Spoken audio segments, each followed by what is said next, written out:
I wanted to show you a recipe, a classic recipe for slow roast shoulder of lamb. It's an absolute dynamite recipe to do in the ESSE. Because of the nature of the way the ESSE cooks, the lamb just responds really well to the environment in that oven. What we're going to do is stud this lamb with the garlic, rosemary and anchovy. You don't really get a fishy taint to the meat. The savouriness of those anchovies really melts away into the meat and just leaves a kind of depth, a complementary depth to the lamb that really works. You've just got to kind of take your time over this.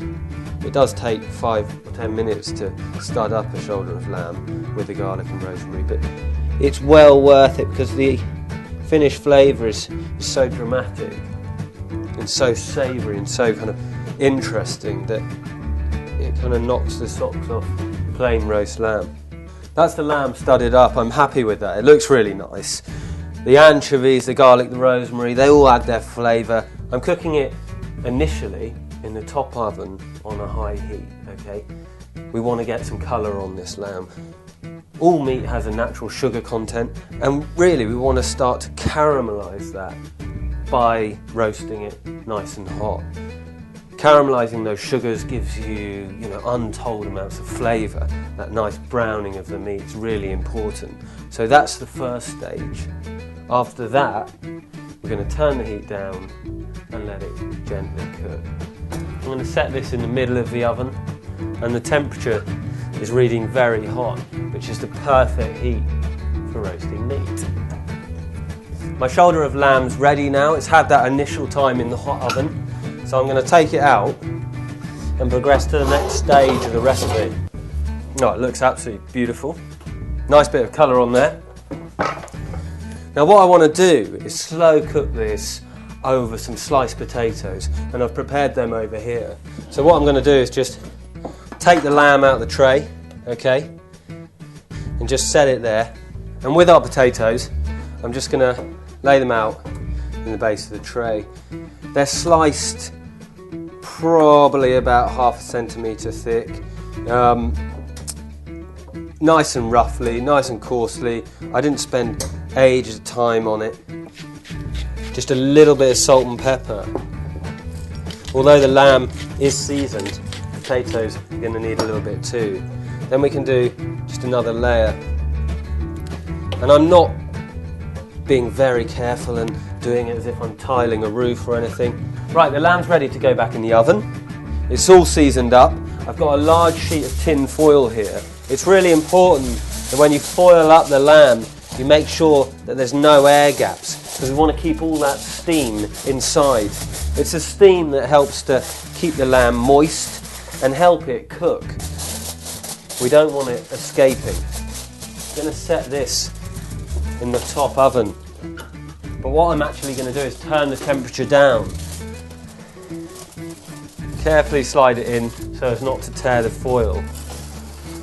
And then just in here we've got our thermostat, and I'm going to turn it down to about number 4, which will bring our oven temperature down to hot, and that's the right temperature for cooking this lamb.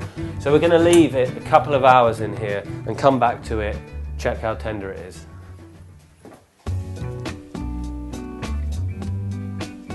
The lamb's been in for about 3 hours now, so I'm going to take it out and have a look, see what we think. It looks absolutely beautiful, and I think it's ready. I'm pretty happy with that. If you can see, the meat's lovely and giving, nice and tender. You can see I can crush that with the knife. It's just exactly how I want it. What I'm going to do is take the meat out and let it rest. While that's happening, I'm going to fire the potatoes back in a really hot oven, crisp them up. They're going to absorb a bit more of this roasting juice and this fat. When that's happened, we're going to serve it. They've had about half an hour just crisping up. Oh, they look absolutely perfect. I want to make a very quick, simple mayonnaise to serve with the potatoes and the lamb. Caper and anchovies. We've got anchovies already in the lamb, but the capers, this fantastic brined pickled berry, nice and sharp, nice and salty, works really well with the lamb. I've got my 2 egg yolks, teaspoon of Dijon mustard and a capful of red wine vinegar. I'm whisking that up, and as I whisk, I'm going to start adding some olive oil. This is where you need a good strong arm making mayonnaise by hand. It takes a little bit of determination, but eventually you get there.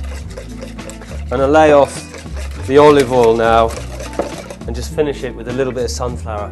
I think it just takes the edge off it, otherwise it's just a little bit too strong. Now, our capers onto the board. I'm going to run the knife over them, just like that. I'm not going to chop it too finely. Straight into my mayonnaise base. Lemon juice. The anchovy gives it depth, the capers its sharpness, and that slightly refreshing zing that you get from them. It's just going to cut the lamb, complement the potatoes. Mayonnaise and potatoes, hard to beat. The lamb shoulder's had that time to rest. It's perfect for carving now. It's beautiful and tender. It's going to be really perfumed by that anchovy, rosemary and garlic. A few nice slices of that on the plate, just like that. I'm going to help myself to some potatoes. Nice and crispy on top. Beautifully cooked. And then to finish, some of this greedy anchovy and caper mayo. That really does look so good, you just want to dive straight in. It's a very rustic dish. In fact, all these dishes have been pretty rustic. It's going to go really well with a fresh, zesty green salad. But I can't wait for that.